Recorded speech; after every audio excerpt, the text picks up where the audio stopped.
Satnam, nós começamos agora a nossa quarta aula, nossa aula de expiração junto a Sita Licitra aqui Pratayama. Esse mês que foi um mês vivenciado através da virtude da calma. E sem mais delongas, vamos direto para a nossa técnica de respiração. Hoje nós vamos praticar Sita aqui Pranayama e como vocês já talvez entenderam, o Sita ele vai pedir uma posição da língua que é uma posição muito específica, que é uma posição de Kali, enquanto o Sita aqui Pranayama só pede que a língua esteja quase que como se mordida pelo dente de cima. Então esse encostar do dente com a língua é por esse espaço quase nulo é que o ar vai passar, e esse ar que passa pelo dente, pela língua, esfria o interior da nossa boca. Depois da inalação pela boca, a gente faz a exalação pelas narinas. Então uma técnica, como vocês já me ouviram dizer, uma técnica de resfriamento, uma técnica de calma, sobretudo. Então vamos experimentá-la. A gente vai alinhar a coluna, fechar um pouco os nossos olhos. Peço para que coloquem hoje Buddhi Mudra, aquele mudra que talvez vocês também já conheçam, mas é o polegar com o dedo mínimo unidos, é o mudra da sutileza, o mudra da leveza. Então, em ambas as mãos, Buddhi Mudra, polegar e dedo mínimo, peito aberto, coluna bem alinhada, olhos fechados, inale pela boca com a língua entre os dentes e exale pelas narinas.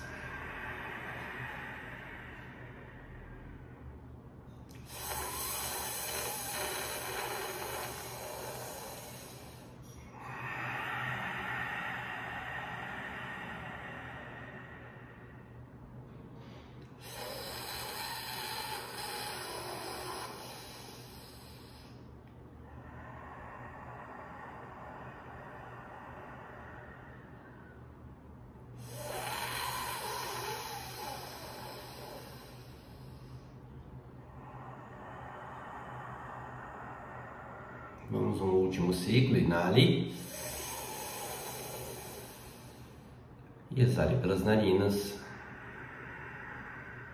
Inale por ambas as narinas e exale por ambas as narinas, podendo relaxar suas mãos já, abrir mais uma vez os seus olhos, para que agora então nós possamos comentar o Sutra. Esse Sutra que, como vocês já também entenderam no nosso ritmo com o Prana Yoga, quando a gente chega na quarta aula, aula de expiração, é uma aula em que alguns dos temas que a gente levantou ao longo do mês agora precisam encontrar um lugar de solução quase, né?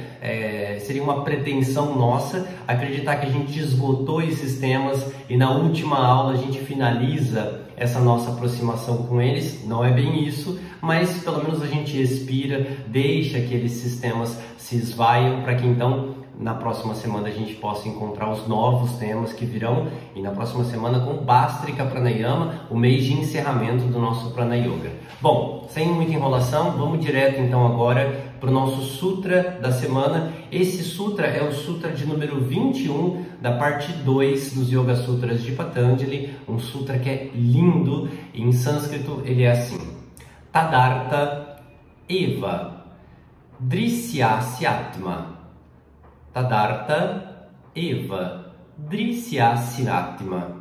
Em português, o que nós temos como tradução é: o que é visto só existe para o bem daquele que vê. O que é visto só existe para o bem daquele que vê. Essa afirmação do Patanjali de que aquilo que é visto só existe para o bem daquele que vê é uma afirmação de muita profundidade filosófica aqui. Se a gente fosse linkar Patanjali com fenomenologia, como eu sempre faço, né, como eu sempre tento trazer para vocês, a gente vai lembrar daquela aula de interser que a gente teve quando falamos de Thich Nhat Hanh, sobre o quanto que Patanjali ali estava justamente trazendo aquilo, né? Aqueles que alcançaram a libertação já não vê mais aquilo que para outros que não alcançaram a libertação ainda continua sendo visto. Ou seja, aqui ele está dizendo quase que o contrário, né? Se algo existe, se algo pode ser visto por ti, isso pode ser visto por ti para o seu bem, ou melhor dizendo, até a seu favor. Para o seu bem pode conotar aqui algum tipo de valoração, e não é bem isso que Patanjali quer dizer. Patanjali simplesmente se destina a explicitar o fato de que se você não vê algo, aquilo não pode ser concebido como existente, né?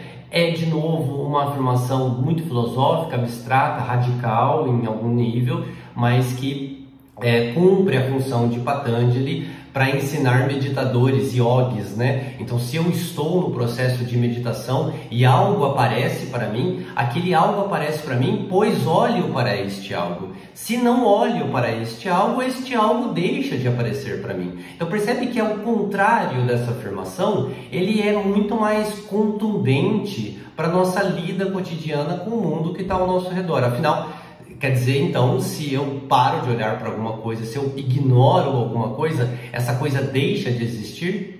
Segundo Patanjali, vai um pouco por esse raciocínio. É claro que é tudo muito mais complexo, muito mais profundo do que isso. A gente está falando de disposições ontológicas, ou seja, esse pano de fundo que dá cabo à nossa existência mais materializada, os nossos comportamentos, né? Então não é do comportamento em si que Patanjali fala, mas de uma predisposição, um lugar anterior da existência em que eu já percebo aquilo nesse lugar de negligenciar, de ignorar este algo, né?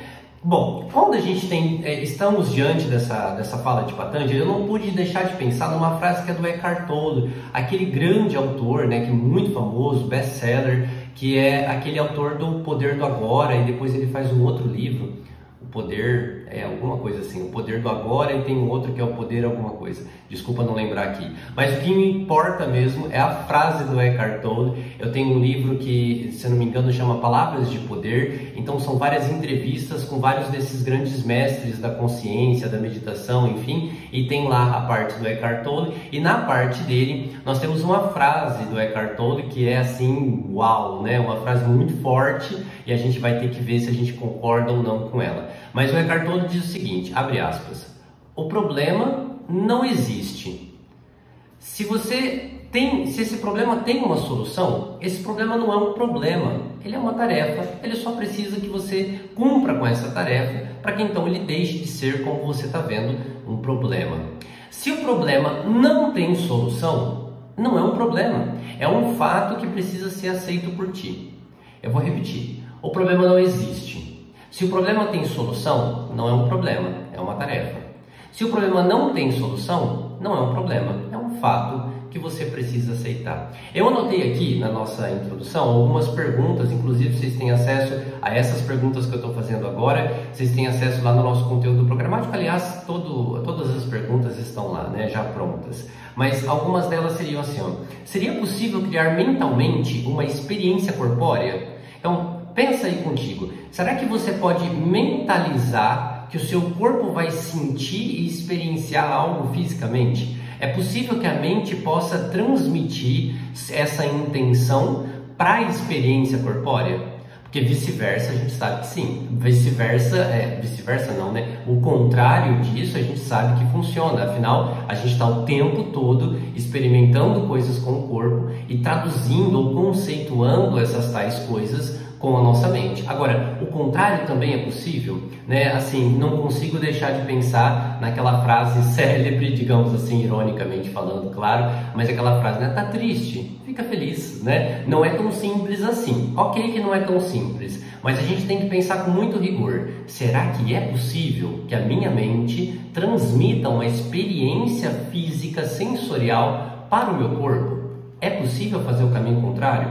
Outra pergunta é, o corpo cria situações mentais? Então aqui praticamente a gente já parte do pressuposto de que sim, mas de que maneira o corpo cria situações mentais? Então aquilo que eu compreendo a partir daquilo que eu vivo é exatamente o que se deve compreender? Ou de vez em quando o que eu compreendo a partir do que eu vivo poderia ser relativizado, questionado? Né? Assim, se você bater o dedinho na quina do móvel, eu sempre uso esse exemplo, né? É uma dor, é claro que vai doer, mas será que tem como você não sentir dor? Será que tem como você não ficar enraivecido, enraivecida ou triste porque bateu o dedinho na quina do móvel? Será que tem outra possibilidade para a experimentação daquilo que se dá sensorialmente? Existem outros caminhos mentais, né, de raciocínio, de compreensão para aquilo que se experimenta através dos 5 sentidos? E a última pergunta é: onde eu habito? As coisas existem por si mesmas? Essa pergunta, onde eu habito, aonde é que a minha identidade se dá? No corpo que experimenta sensorialmente ou na mente que conceitua essas experiências sensoriais?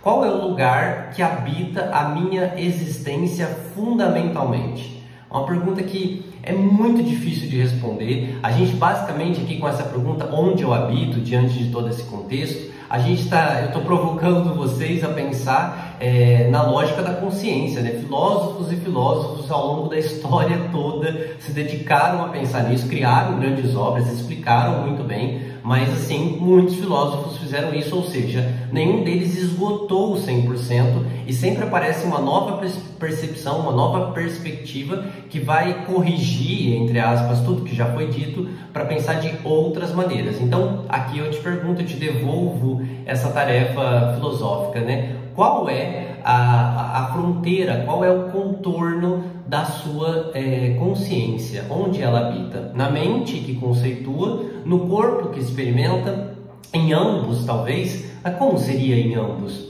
Reflita a respeito. E a última, como eu já disse, as coisas existem por si mesmas. E aqui eu finalizo mais um exemplo, né?